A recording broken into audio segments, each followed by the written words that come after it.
esteemed panel ahead of us this evening.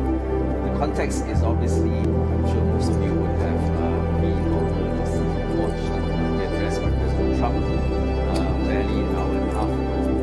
I'm going to maybe make Professor Allison just give us a quick take. I'm sure everyone wants a quick take of that. And then I'll go to each of the panelists thereafter with questions as well. After everyone's gotten through the first round of responses to the questions, I'm going to see where time lands and providing as much time as possible to the floor. One final question perhaps for me to round up and then time. So Professor Allison, if you could just give us a quick take. Everyone likes quick takes these days on the President's speech just now and maybe how it applies to US-China relations as you saw it. Well, it went off in many different directions, as he's inclined to do, but there was one big message for the Europeans in particular, but for all of us, which is that after having threatened to do whatever was required to acquire Greenland, including using military force, and even using mafioso language, that we're going to either do this the hard way or the easy way, he took the gun off the table and said, we're not going to use military force to coerce Greenland or Denmark. Now again, it's a pretty strange world in which an ally has been threatening to use military force against another ally. So that world we're already in. That fact has already occurred. But the fact that he took it off the table, I think, is a big and significant factor. Second point, he made so clear over and over, he is really serious about acquiring Greenland. And so he says Greenland is just a big chunk of ice. It's relevant for the U.S. and not particularly relevant for Denmark or for the Greenlanders. It's, he says, needed for American national security. Myself, I don't know I cannot see the argument for that, but that's his claim. And that the Europeans have never been grateful to the U.S.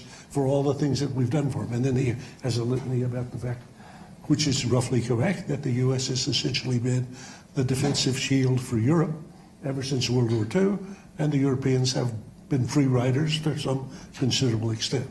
So they owe us something, so they should remember all the good things we did for them, and what they can do for us is give us Greenland. And then he said, I'm still thinking this is going to work out okay, and if the Europeans find a way to fulfill my demand, I'll be grateful. And then he said, but if they don't, I'll remember. Well, the thing that struck me, and I'm sure it struck you as well, and this will segue back into our topic for this evening, which is US-China relations and where the two countries will land, is how far he mentioned or didn't mention China throughout their speech. In any case, let's get back to the topic at hand. Just one footnote on that one. I think for those, especially since of China, so he only referred to 3 or 4 leaders in the whole speech. In the case of the Europeans, for both Macron and for the Canadian colleague Carney, he had very negative things to say, basically demeaning in effect. But when he said she, his eyes light up a little bit and he says, I have a great relationship with Xi. I greatly respect Xi. He's brilliant. So he was off on that track. So he clearly distinguishes between Xi and his relationship with Xi and his relationship with a country and a leader that happens to be our neighbor, Canada, or France, which was the country that came to our rescue in the revolution. So I would say that's interesting, just as we're trying to grade or gauge him on his relationships with other leaders. So as we look to what will happen this year, 2026, as far as we can and maybe a little bit beyond, it's quite stark that it's now sort of 9 years since your book on the Thucydides trap. And maybe if we frame how things have evolved since then, the first Trump administration, and then the Biden administration, and now the first year of the Trump administration, how have you seen the US-China sort of dynamic evolve in that time that will give you some sense of where we're headed in 2026? I have a difficulty with professors because they start talking, as one of my colleagues said, 50-minute sound bites. So let me just be very brief. I would say Thucydides nailed it. Okay, if we're trying to think about the relationship between the U.S. and China, Thucydides' insight is the central starting point, and that insight is that a rapidly rising China that seriously threatens America's a colossal ruling U.S. and its position at the top of every pecking order. This basically rapid shift in the seesaw of power is discombobulating the entire relationship and actually the international order that was reflected before that. And in ways, as Thucydides explained very well, that magnify misunderstandings and multiply miscalculations and amplify incidents or accidents that would otherwise be unconsequential that often end in a war. So I would say his picture is still right. These are structural realities that Xi now and Trump have to grapple with.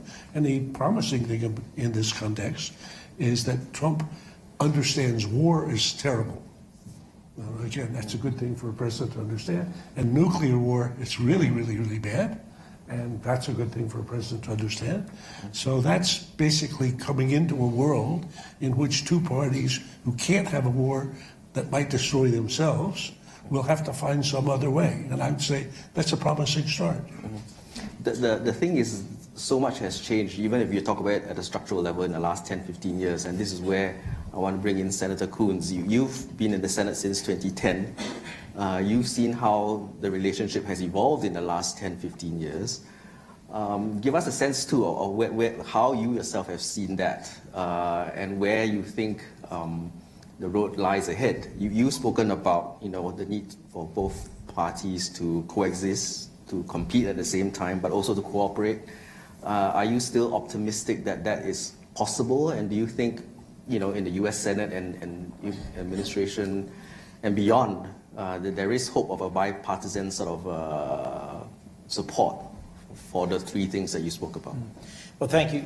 There is actually bipartisan support for a clear-eyed engagement with China, strong support for our regional allies and partners in the Indo-Pacific, and for taking the steps needed to further secure the United States and its position in the region. Unfortunately, I think President Trump's remarks tonight, his general approach, and his conduct of the last year pulls in a different direction. The national security strategy does not correctly or clearly see China as it stands in relation to us in the world. And President Trump made clear tonight, as he's made clear in the last year, he doesn't have a fundamental appreciation that what has kept the United States strong and prosperous and secure, and what has largely kept the peace in Europe for 75 years, is a remarkable global network of allies who share core values and who are committed to building out a global order based on territorial respect, self-determination, freedom of navigation, rules of law, that sort of thing. President Trump last year on Liberation Day announced a chaotic mishmash of tariffs of wildly varying rates on all sorts of countries. I was in Taiwan not long before that, and the Philippines, and I've also visited with leaders in Korea and Japan right around that time, many of them making major investments in the United States in manufacturing, many of them doing their best to demonstrate to the Trump administration their interest in a closer alignment, and yet they were hit with 30 or 40 or 50% tariffs and had trouble understanding why and how and processing it. I think we need more predictable, more clear policy. President Trump believes strongly in national defense. He recently announced he intends to try and add another $500 billion to our defense budget, and that he thinks having the strongest military in the world is the thing that will help keep the peace. I do think a robust military is important, but I think the soft power side of things, if I could quote a great professor, is also important. And when we hand away what has been a 50-year advantage in our global leadership in public health, in education, in combating climate change, in protecting against pandemics, when we say, nope, we're going to shut down USAID, we're going to cancel a lot of our core relationships, we create opportunities. So I do think that there are opportunities for us to establish a framework to work with China. I do think the most pressing issue for all of us is AI, and how AI will be used both in a military context and in business, and understanding each other in a mature, balanced, and clear-eyed way is a critical part of our advancing our security as well as the regions and the world. I'll get back to the point about both countries being able to sort of cooperate on a tactical and an issue-specific basis, but let's get back to that. Maybe I'll jump to Professor Zhao now and maybe make you do a few things. Firstly, your own take on the speech just now, but also how do you think the Chinese government is increasingly evolving its own thinking about President Trump's approach, not just from this evening, but also on what's happened with Venezuela, with Greenland, and bearing in mind also April, the meeting in April this year. What do you think, bearing all that in mind, is a reasonable outcome that we can all expect in April? Well, that's a lot to unpack. Thank you first. I think I don't want to comment generally on President Trump's speech. I want to focus on the part where he mentioned China. Basically, there are 3 times he mentioned China, and you can see that's generally the problem between U.S. and China. The first time he mentioned China, he said there's no wind farm in China, which is totally false. But you can take that as a symbol that there's a general misperception of China in the United States. There's less people traveled, less knowledge about China, particularly contemporary China. Second time when President Trump mentioned China, basically he said he wants to dominate AI and also crypto, leaving China sort of outside the game or keep China down.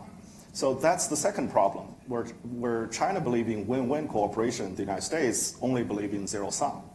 And the third problem, of course, if you look at that positively, President Trump praised President Xi and said he has good relationship with President Xi. But the question was, in which part U.S. and China can cooperate? He stopped short of mentioning specifics. So that means other than personal sort of close relationship claims, there's no concrete agenda of cooperating with China. So I would appreciate Senator Coons' suggestion that we should establish a framework, and that's President Xi's suggestion that from the very beginning we need to have guidelines, we need to have framework, but we also need to have mechanisms on every level to improve cooperation between the 2 countries. So back to your final question, which is what about April? Of course, the world is focusing on the April visits, and I think behind the scenes there are multiple connections, and just yesterday the 2 economic teams had another talk with each other. So they're preparing for April, and hopefully there will be concrete deliverables out of that meeting. But right now, from China's perspective, is that President Trump's very much focused on is domestic issues, and basically expand its domestic issues into global issues, like the Western Hemisphere on drug, immigration, and all kinds of issues. And for China, his demand is on fentanyl, and China is willing to help, but don't know exactly where is the boundary, like how can China provide more assistance. So, and also he demands China to purchase more, but when China wants to invest in the U.S., there's still no parameter exactly how China can, like other countries, invest in the U.S. So there are many issues still on the table. There still needs to be ironed out exactly what to do next.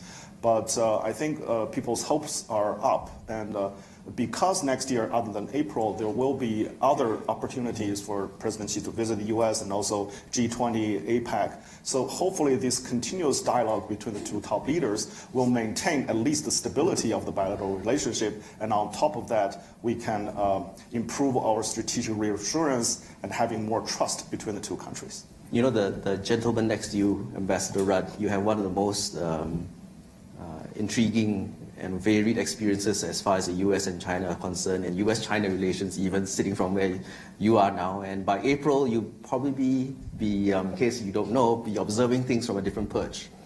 So as far as you are able, can you give us your perspective on what you think would be a realistic outcome from April? I think to go to the points made by my Chinese colleague and by Graham Allison and Chris before me, the core challenge is there a bilateral relationship management mechanism possible, and what is its framework? Either A, you have what I've called for a long time managed strategic competition, accepting the reality of that competition, however uncomfortable politically sometimes that sounds in domestic audiences. B, unmanaged strategic competition, which can end in crisis, conflict and war. Or C, you ultimately just stand back and wait for Graham's thucidity and logic to unfold with all of its problematic consequences. So, I mean, looking therefore at those general possibilities, what I sense, and this is me as a private scholar, not as ambassador in Washington, just thinking it through. One, both sides at this stage exhibit an interest in stabilising the relationship for different but partly overlapping reasons. For the year ahead, I don't think you can project beyond that. And each has different reasons for doing that. Two, that therefore brings us down to the core terrain. Well, how could you manage this and on what issues which are real? There are the 3 T's: tariffs, technology and Taiwan. If you're going to go to the core of where these interests actually intersect and or run into each other. What is possible on those core 3, I do not know. And the United States side, I'm sure the Chinese side, including here in Davos, are working their way through at least the first 2 of those. The attitude from Beijing, because this is the sound of 2 hands clapping, it's not the sound of 1 hand clapping, is of itself obviously relevant. What I see underneath the Chinese posture towards not only the April summit, but more generally in the status of US-China relations, is unprecedented levels of Chinese self-confidence. This is palpable when you read the internal Chinese literature. It's transparent when you read your People's Daily. It's transparent when you read the theoretical literature, which the party engages in its own code language communications with itself. That Dongsheng Xijiang, that the rise of the East and the decline of the West, which is a euphemism for the rise of China and the decline of the United States.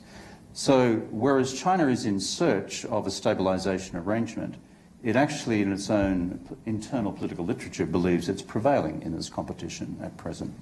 So where does this land, given those overall dynamics? That is being determined by a combination of He Lifeng and Scott Bessent, who actually will be charged with the PrepComs. But that, I think, is the terrain for the discussion and the options which are available. But Angela, then, to close us off, at least for now, do you think we are, and maybe I'll ask the question of my other 4 colleagues as well, do you think we're at a stage where there can be at least an agreement to come to a sort of a guiding framework for relations, or is it just a case of being able to work on it at a very tactical level, whether it's on issues like TikTok, for example, on a case-by-case basis, and on that basis, I think we emailed a little bit as well offline that there may be some space for some slight optimism that at least those issues can be taken care of. But what's your take on that? Right. I mean, I'm a law professor, so when you mention the word agreements, I have the natural instinct and reaction to it. Right? So when you look at the potential deal that could be struck between 2 superpowers, it's very different from a basic contract that you see in a business dealings, right? It will be this kind of framework, right? I mean, whether you want it to be very broad or very vague or very detailed or concrete, it's very difficult to write this contract in the first place. You may recall back in the first trade war, during the first Trump administration, the negotiation broke down precisely because the 2 sides did not agree on how to write the contract, right? Not to mention, even if you have a framework, how do you realistically enforce that contract? There's nobody above them to a third-party neutral arbiter that could adjudicate that contract. So you will have to count on the parties themselves to self-enforce that they will commit to this contract, right? And that commitment is extremely difficult for a superpower, right? Because there are all sorts of unforeseen contingencies that can arise along the way. So that commitment is very fragile in this instance. However, I am, despite what I said, I am optimistic, and I agree with Kevin that at least in this year, we should expect more stability between these two countries than a year ago. Okay? And my optimism rests on three things. First, I think Washington has started to gradually realize that the containment policy, this kind of maximum pressure on China, hasn't worked very well, right? I mean, from the first Trump administration in 2017 till now, when you look at it, I mean, America's plan to slow down China hasn't really worked as expected. China have caught up very quickly, the technological gap has narrowed, right? If anything, it seems like the containment efforts have accelerated China's rise. Okay, so that's the first thing. And second thing is that thanks to the trade war and the economic turmoil we have last year, the two countries now map out each other's choke point. They understand each other better, right? And that is crucial because that eliminates a lot of the uncertainty and eliminate miscalculation, right? They understand their own vulnerability as well as the other side's strength, right? And that eliminates that contribute to stability. And lastly, and I agree with Kevin on that point, is I don't see either side have an appetite for instability because they have very strong incentive compatibility between them, right? That both sides want stability in the relationship. America is dealing with the midterm election. All eyes are on affordability, fighting inflation. China is still struggling with economic slowdown, wants to address deflation. So one side wants cheaper imports. The other side want more exports. So you definitely see room for cooperation there. Yeah. So before I go to questions then, it would seem, and maybe I'll get everyone else's view on this, is that the prospects of sort of a longer term landing point, which is the topic that we're talking about, is not necessarily realistic. But what we may have is a series of small landing points of lowest hanging fruit in terms of maintaining a degree of stability, not just this year but beyond. Is that approach that you think that both administrations, both governments will take for at least a short term? Professor Allison and then Senator Coons and in a word, I think yes. So I think landing point, as if we had a permanent place to land, is not likely. But I think I agree completely with my colleague that if we look at 26 and you look at Xi's agenda and Trump's agenda, and you look at the experiences that they had in 25, where Trump basically tried to crush China with 145% tariffs. So again, bully somebody that you can. And it turned out that Xi was not prepared to be bullied, and Xi tightened control of the supply line for rare earth products, threatening basically the American economy. And the two parties recognized we're entangled in a way that we're going to have to find a way to work together. And that's in the other realms of strategy would be called mutual deterrence. A mutual deterrence in which each of us can do significant harm to each other has a certain stabilizing effect. Remember, it's because each are threatening to do something pretty horrible, so it's not a desirable state. It's more desirable than having confrontations. And it certainly reflects, I think, in this instance, some more realism in Washington about China now as essentially a full-scale economic peer. And you can hear this criticism for people that don't want to wake up to that, criticizing Trump for being chickening out. So TACO became even a favorite acronym. Trump always chickens out. Trump doesn't always chicken out. He only chickens out when confronting a stone wall or an equally serious opponent who can do as much damage to him as he can do to them. So I'd say watch the difference between the way he treats the Chinese and the way he's treating the Europeans. Senator Coons, do you have a view? I think it's important to stay clear-eyed that there are a significant number of tensions in the underlying relationship. Yes, we are economically very closely intertwined, more so than we've been with any other adversary. But increasingly aggressive PRC actions against and around the South China Sea, really compromising sovereignty of regional partners of ours, more and more aggressive actions towards Taiwan, crossing the middle line, deploying all the way around, sending an entire Armada all the way around Australia. Unprecedented infiltration of our systems, our communication systems, the use of surveillance and other technologies to compromise security, cyber attacks, the fentanyl that was mentioned earlier.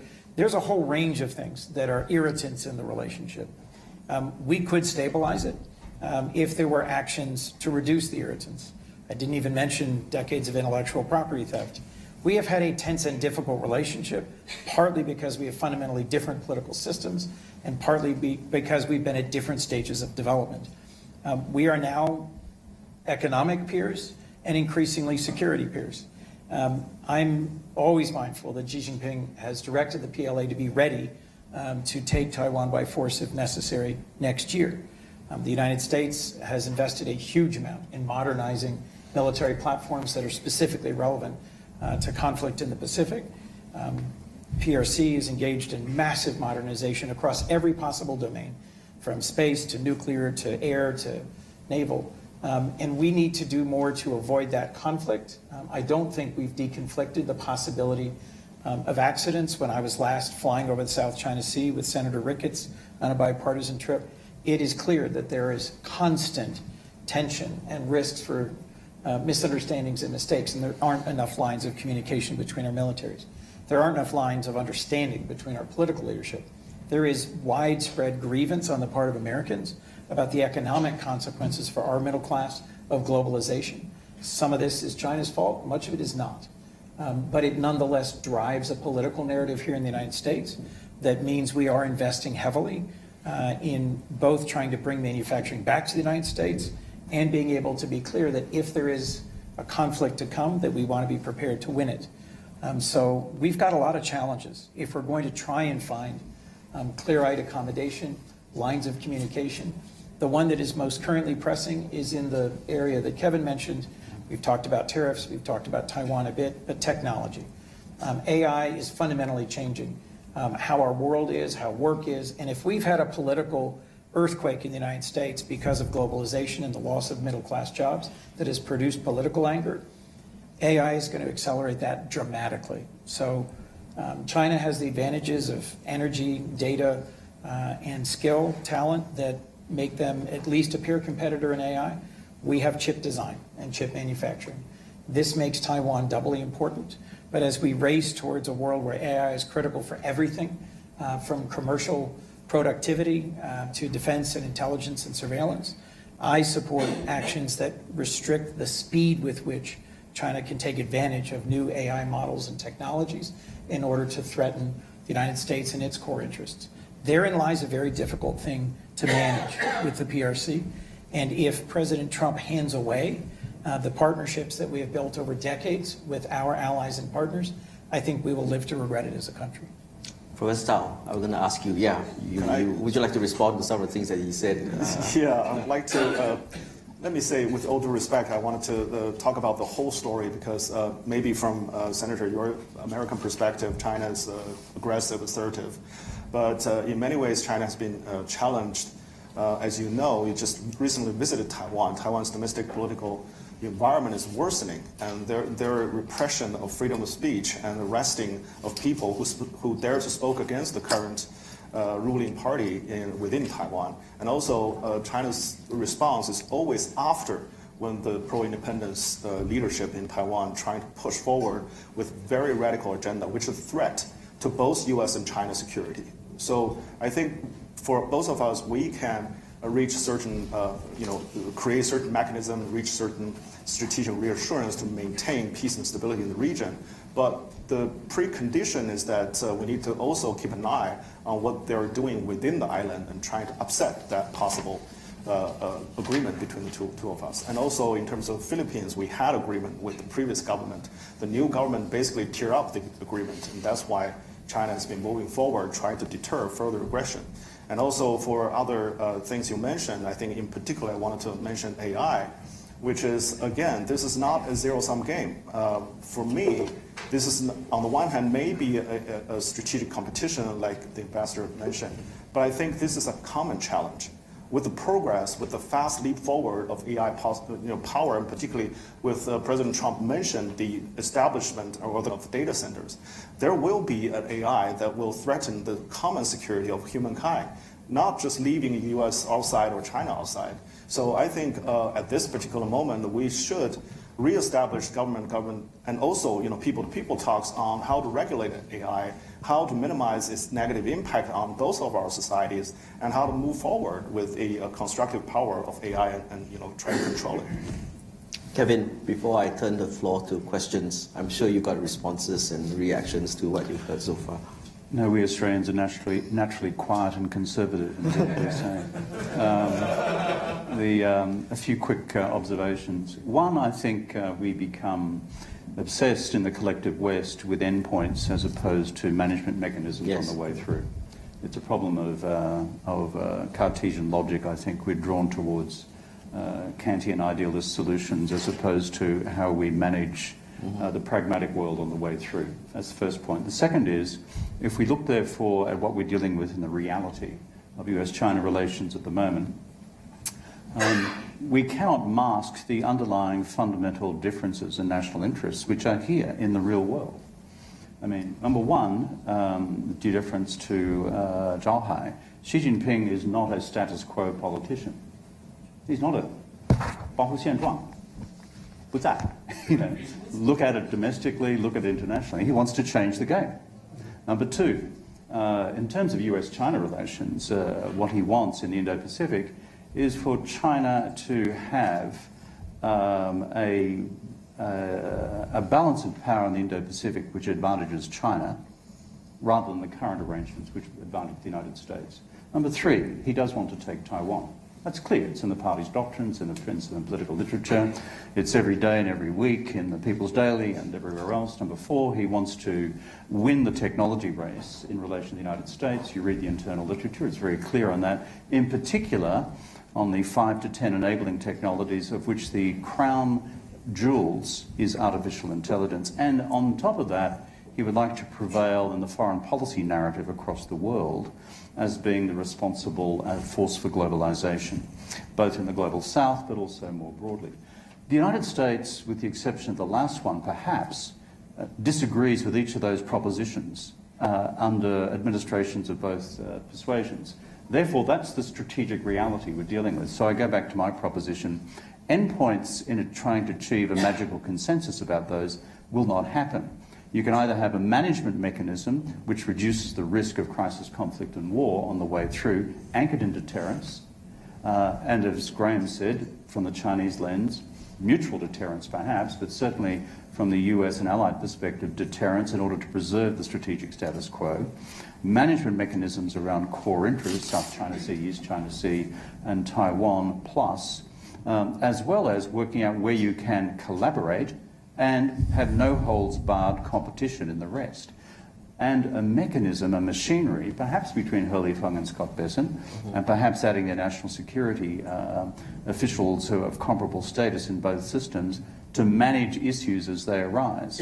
Otherwise, it's like rolling the dice each morning and hoping it turns out okay by midnight. Once upon a time, there's a thing called strategic and economic dialogue. Yes. And see what happened there. Angela, yeah. No, I'm not talking about that because that became complete bullshit.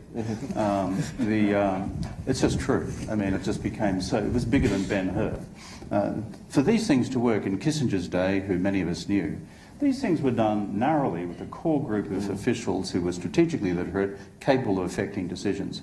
2 or 3 on each side. This is not a 10,000 strong strategic and economic dialogue which goes on for eternity. Let me just underline one point on Kevin's. Though if you look at as I've tried to study this over the period, if you look at the period, it's an essential element that the two leaders have enough of an understanding of each other about the rivalry and about the constraints of the rivalry. But that's not sufficient. There need to be then at least 1 or 2 levels of their assistants who are in continuous, candid, private conversations about potential misunderstandings. And let me give a very good example. In the Biden administration, Jake Sullivan, the National Security Advisor, and the Foreign Minister Wang Yi came to have a good enough communication network that whenever something was about to happen, they would talk about it and talk about it in advance so they're not surprising each other. And even talk about how it could be managed. So if you look at the difference between the Pelosi visit to Taiwan, which was a reckless action in my view by Speaker Pelosi, and in any case then produced a year of very bad relationship between the U.S. and the alternative example, which was the transit arrangement for President Lai.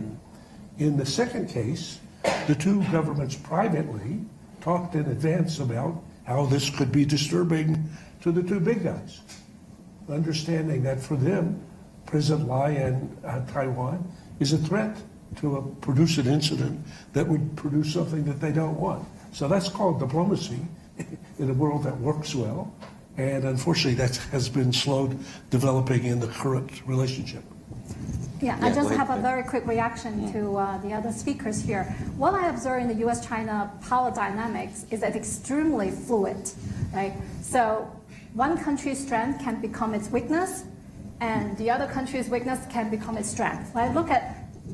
Take an example of the chip ban, right? I mean, so because of the chip ban, the Chinese firm were not able to, have access to abundant chips to train the models, but then that actually also forced them to become more innovative and more efficient in training the AI models, right? I mean, hence there's emergence of DeepSeek that completely changed the technological landscape in China, and so that brings back a lot of confidence for the Chinese economy, right?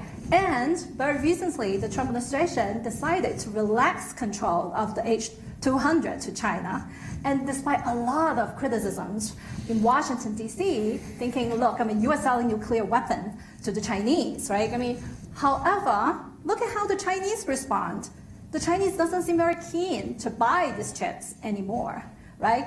So could you imagine that one day there is a scenario that America actually want China to buy its chips, just like how it wanted to buy soybeans? It's not a joke. But they are Okay, wildly we different have- in terms of their strategic consequences. We have a lot of food for thought. So yeah, can I open up to questions? And when the mic comes to you, just identify yourselves, please, and then address your questions. Be there first, and then the next one in front. Thank you very much. I'm the journalist from China's Taixi Media. And in today's delegation, today's panel, we've mentioned Taiwan so many times. But tonight, in this afternoon, I think the focus in the Congress hall is actually the Greenland. So my question is that to what extent the potential transfer of control or sovereignty of Greenland can have a potential collateral or chain effect to the potential solution of the Taiwan issues, or just following what Professor Allison has said, if the two big countries and the two troops do not have the voluntary intention to have a direct clash with each other, would it be possible for during the remaining 3 years of Trump's presidency, would it be possible for Beijing and Washington to reach some diplomatic tacit on Taiwan? One, to say Beijing will not block U.S. effort to transplant at least 40% of the manufacturing of the advanced the chips to the U.S. Locally, but the U.S. will give Beijing an ultimate say on Taiwan's political future, or at least to let Beijing could be able to establish some guardrail for Taiwan's political choice. Yeah. Who would you like to answer the question? Otherwise, maybe I'll get Professor Zhao first. Yeah, and Ambassador Rod and Professor Allison, please. Well, I would say Maybe Professor Zhao first, and then you. one thing for certain, at least for me so far, I have a game with one of my colleagues on this. There's almost nothing that you can say that you come to me and you say, President Trump said this, and I say, it's impossible. It's inconceivable. This couldn't have happened. So he's very unpredictable and erratic. So, and the spectrum goes, I think, from the floor to the sky. Okay. So one, he could do. Secondly, I think that both he and she appreciate that Taiwan is a potential flashpoint for something that matters for the U.S. and China, and that's been a subject that was a subject of conversation in the first term, about which they had some understanding, and I think it'll be a subject in this as they going forward. I think they will see Lai and his efforts to be as independent as he can be as a threat to both of them, and talk about it in something almost like those terms. So I could see before we're done here with a fourth communique that would be much more constraining. Now, what then would be a potential outcome? I don't know. I think that's an area for creative work by people in the world of diplomacy. Professor Zhao, maybe a quick response so we can get another question. Actually, Professor Allison just mentioned what I want to mention. Maybe the best case scenario is a forced communique. But other than that, I want to set the record straight. Taiwan is part of China. So it's not up to whether China will go out there and take Taiwan. It's whether the pro-Taiwan independence people wanted to separate Taiwan out of China. And that's the precondition for China to use force. That's the only reason and the only thing that could initiate the use of anti-secession law in China.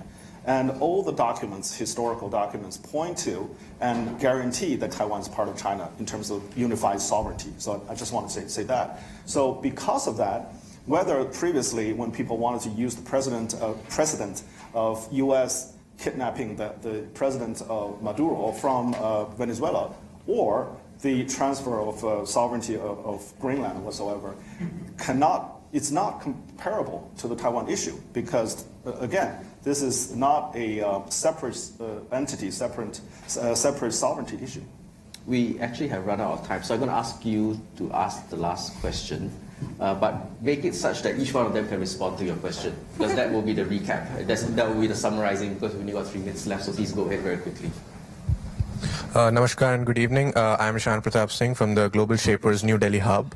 As a 22-year-old student of economics interested in the Thucydides trap, Professor Allison's Thucydides trap, and the grand strategy, my question is, with regards to the 19th century, there were two powers which had the opportunity to be seen as peers to Britain. And there was only the US remaining after the war. So my question is, how do you see the analogy to the US in context of the 19th century, the analogy today, and if you see where I'm coming from, what is your position on India in the context of the 2047 target and the 2049 target of China? And this is a question for all of you. Because I think we're not talking about this. Each one of them probably has 30 seconds. So, Professor Allison, I'll make this, again, it's a great subject and a long period. I think it would be extremely interesting if India emerged as a serious third power, and that's certainly conceivable. And if we're to do so over the next decade or two, this would change the dynamics in an interesting fashion. Similarly, if Europe emerged as a powerful actor, this would, again, change the chessboard in interesting ways. And I think the reality that we've seen, especially as President Trump has behaved as he has, is that the chessboard that we've been accustomed to is no longer going to be the space for the future. So if we go back to the 19th century, that's an interesting case to try to think about the rivalry between Great Britain and Germany, but where at the same time Russia is an extremely relevant power. So I think it's a good question, and really a good question for somebody who is 22 years old to think through, because there's a lot of space for work on that topic. Kevin. There's a lot of talk, this builds on the question which has just been asked, about spheres of influence. And it derives from a 19th century logic. All I would say is for those who are somehow implicitly assuming that the United States, under administrations of either political persuasions, are walking away from the, for example, the Indo-Pacific, read carefully the national security strategy. That's the consensus position internally of the Trump administration. It is clear-cut from that document that the United States intends to remain the dominant power in the Indo-Pacific. By extension of that, one of the first meetings which the Trump administration had after the inauguration 12 months ago was a Quad Foreign Ministers meeting. I was there. India, Japan, Australia, the United States, because this is seen as a core element in sustaining overall strategic balance in the wider region. And furthermore, in terms of India's long-term role, its role within the Quad, notwithstanding the bilateral tariff issues which exist between Delhi and Washington at present, is of sustained strategic significance. And very finally, on Taiwan on the secession law, can I just add one point? The secession law, yes, is about Taiwan independence and independentis at one level, but its language also says if insufficient measures are taken by Taiwan towards reunification, then military force is justifiable. That's a subjective equation, not an objective declaration of a UDI, which brings me back to deterrence. The way to sustain ultimate strategic stability in the Indo-Pacific, uncomfortable as it is in the ears of many, is to sustain the logic of deterrence and the reality of it, including on the Taiwan question, into the 21st century. And as Deng Xiaoping once said, allow these questions to be resolved in the fullness of time. Zhao, if I could maybe let you conclude by maybe answering the question or not, and then Angela, and then Senator Coons. First, please, Ambassador, complete the sentence, because the sentence says when all peaceful hopes are depleted, that's when we want to use the military force. Yeah, but my point is it's not simply a statement which says if Taiwan does a UDI. It's actually got other qualitative clauses. That's three just the reality. Yes. Yeah. I didn't say them all. But I want to turn back to India. First of all, India's rise is assured with today's world, and that, again, the Dongsheng Xijiang, the rise of the East, include India and many other developing countries, not just refer to China.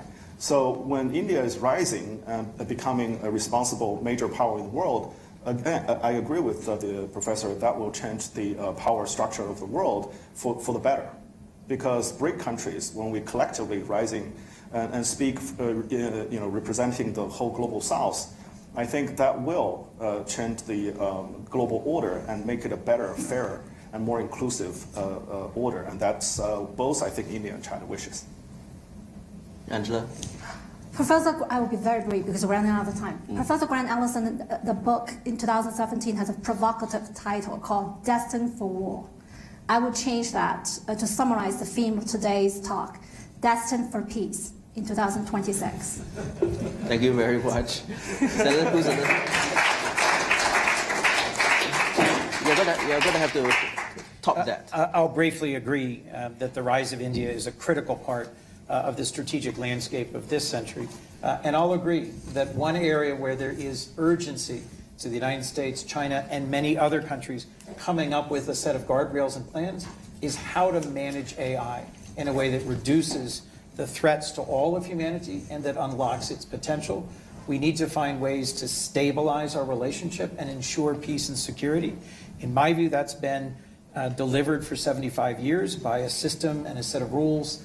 I do think Xi Jinping has pushed against those rules and that stability hard, and we have challenging work to do to restore some of those clear expectations about what contributes most to peace. Graham, Senator Coons, Angela, Kevin, Zhao, thank you so much for the time. And thank you.